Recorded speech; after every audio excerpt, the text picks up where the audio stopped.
Sharing is caring. दोनों भाई नाश्ते की टेबल पर बैठे थे। प्रियंका, मेरा नाश्ता कहाँ है? भाभी, मुझे भी ऑफिस के लिए लेट हो रहा है। इस पर प्रियंका किचन में से दोनों के नाश्ते की प्लेट्स लेकर बाहर आती है। लो भाई, आप दोनों का नाश्ता। किसी को भी 1 मिनट का सब्र नहीं है।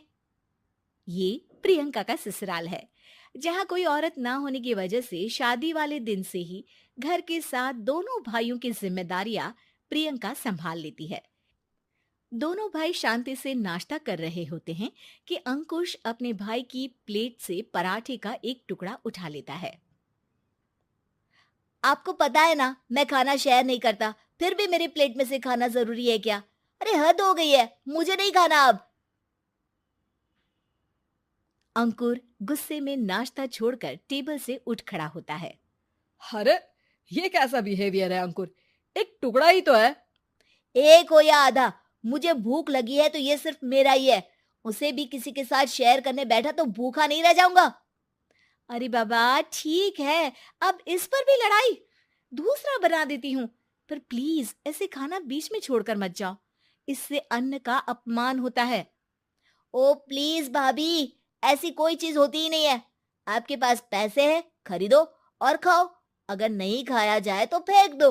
अरे दुनिया में सब यही करते हैं। अंकुर बैग उठाकर ऑफिस के लिए चला जाता है, जिसके पीछे उसका बड़ा भाई मायूस सा घर में खड़ा रह जाता है। जिसने बचपन से सोने की चम्मच में खाया हो, उसे दुनिया के बारे में क्या पता होगा। वैसे गलती तो हमारी ही है। अगर कभी बचपन में ही सही गलत का फर्क सिखाया होता तो आज ये हाल नहीं होते। आप फिक्र क्यों करते हैं जी? भगवान है, वो जो भी करता है सबकी भलाई के लिए ही करता है। और जब वो चाहेंगे तो अपनी तरह से अंकुर भैया को भी सब कुछ सिखा देंगे।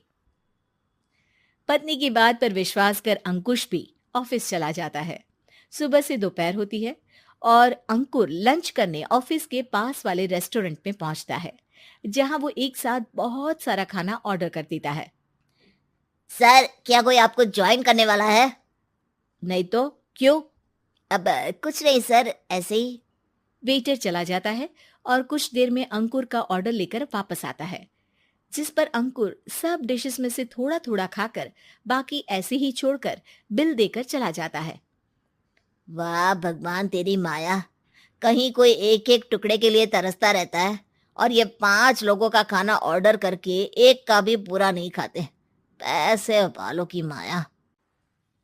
वेटर टेबल साफ कर बचा हुआ सारा खाना लेकर रेस्टोरेंट के पीछे घूम रहे बच्चों के पास पहुंच जाता है, जिसे देख बच्चों के चेहरे खिल उठते हैं।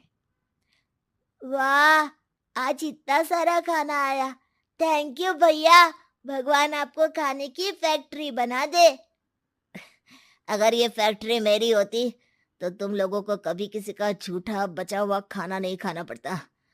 चलो तुम लोग खाओ, पर ध्यान रखो किसी को पता ना चले, नहीं तो मेरी नौकरी चली जाएगी। इसी के साथ दिन बीतता है और रात को दोनों भाई एक साथ घर पहुंचते हैं। कुछ देर में सब डिनर करने बैठते हैं, जहां अंकुश अंकुर को समझाने की कोशिश करता है। अंकुर, अगर हमें लाइफ में सब कुछ मिला है, इसका ये मतलब नहीं कि तुम उसका गलत फायदा उठाओ, बल्कि तुम्हें उसकी मदद से दूसरों को भी मदद करनी चाहिए।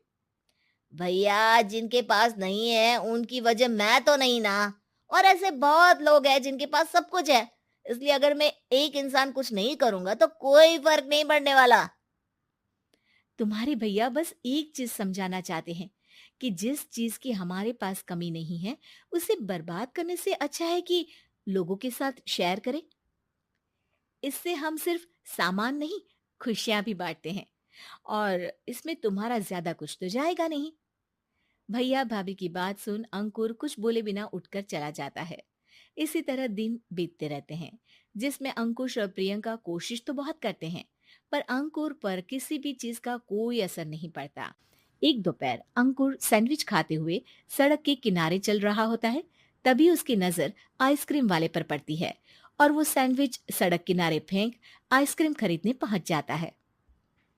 अब इसे कहते हैं जिंदगी का सुख। जैसे ही अंकुर आइसक्रीम लेकर पीछे मुड़ता है तो एक आदमी को सड़क से वही सैंडविच उठाते हुए देखता है। वो आदमी बहुत कमजोर, गरीब, जैसे बहुत दिनों से खाना ना खाया हो वैसा लग रहा था। अंकुर उसके पास जाकर खड़ा हो जाता है। उसे देखकर आदमी सैंडविच अंकुर की तरफ कर देता है। आपको भी खाना है क्या? क्या हम इसे आधा आधा कर ले? मुझे बहुत भूख लगी है। वो मेरा ही झूठा सैंडविच है। तुम दूसरा खरीद कर क्यों नहीं खा लेते? इसे क्यों खा रहे हो?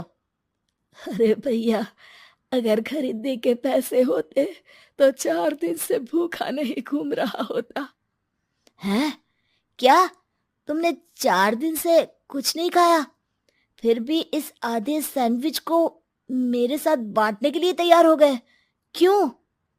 अरे भैया, पैसा नहीं है तो क्या हुआ, इंसानियत आज भी उतनी महंगी नहीं हुई, और ना ही उस पर अमीर गरीब का टैग लगा है जो हम उसे रख ना सके। पर अफसोस, आजकल लोगों के अंदर पोषण, खून या विटामिन से ज्यादा इंसानियत की कमी होने लगी है। आदमी की बातों से अंकुर को समझ में आ जाता है कि वो आज तक कितना गलत काम करता आ रहा था। इसके बाद से वो अपनी किसी के साथ शेयर नहीं करने और खाने को बर्बाद करने वाली आदत को छोड़ देता है।